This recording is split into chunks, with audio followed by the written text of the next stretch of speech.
A short time ago, in a galaxy not so far away. Well,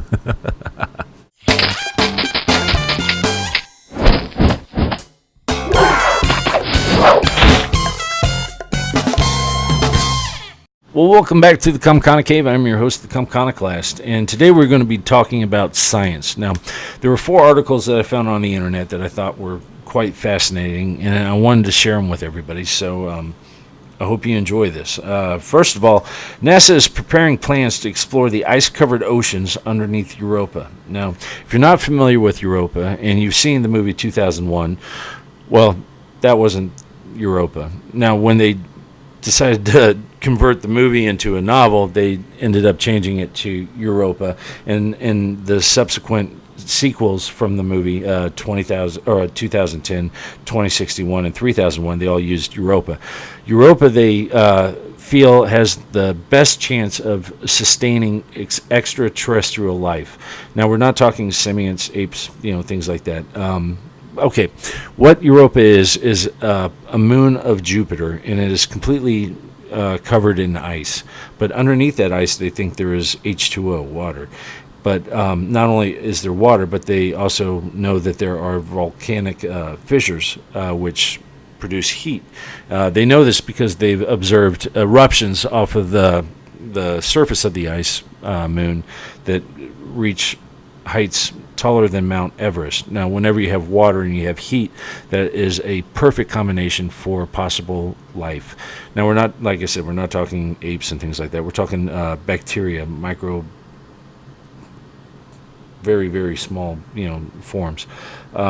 If we could discover something like that, it would be earth-altering. I mean, it would just be amazing.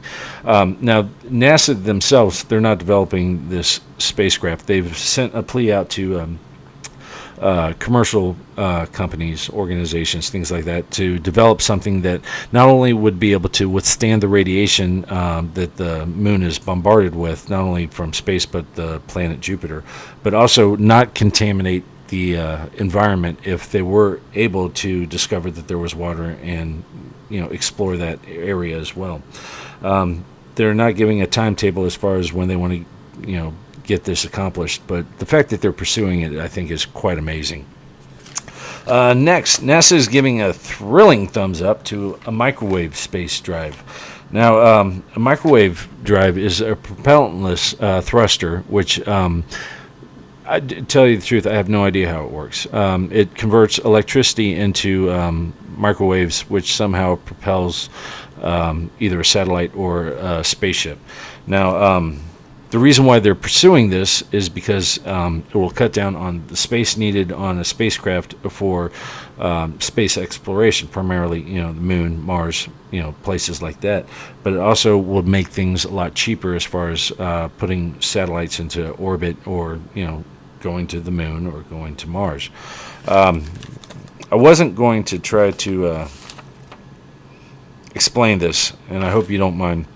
But Guido Feta, who is a U.S. scientist, developed a new design for this microwave thruster propellantless system, which seems to accommodate space travel a lot more. Now, this isn't something that is brand new.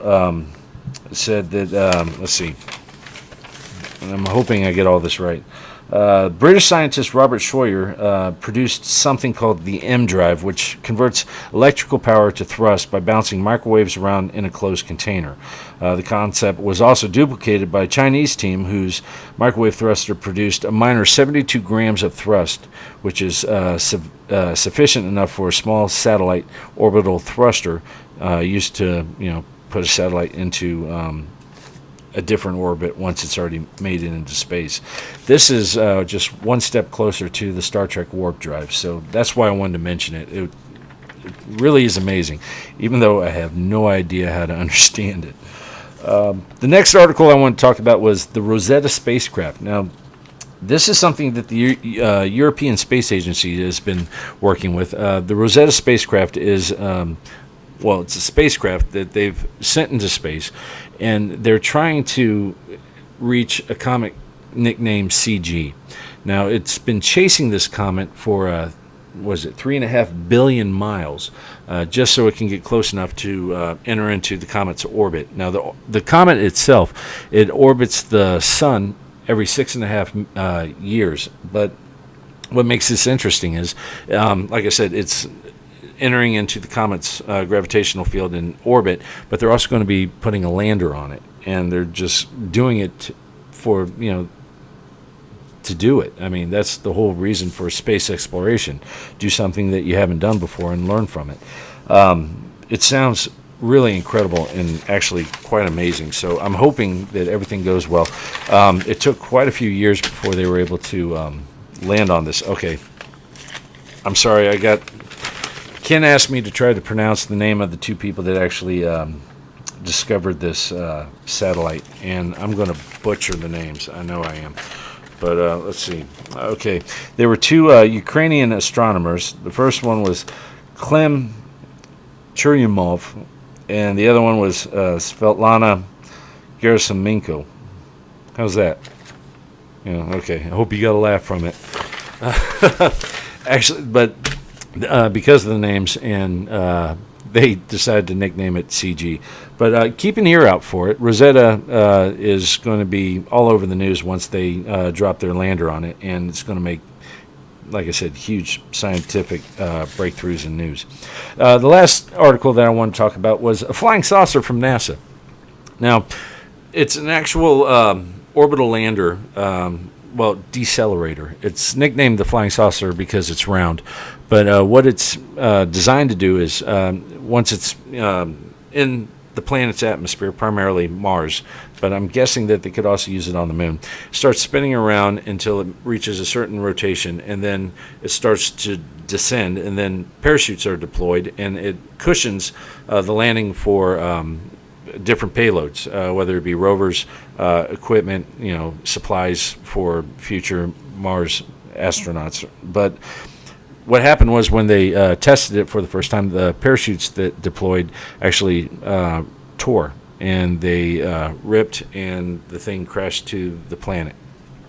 Now, NASA, always being the glass is half full, said they were able to learn a lot from the test drop, and they're able to improve off of it. So here's hoping. I would love to be able to see an astronaut land on Mars in my lifetime, but right now it doesn't seem like people are really pursuing anything exciting or extraordinary. So, like I said, here's hoping.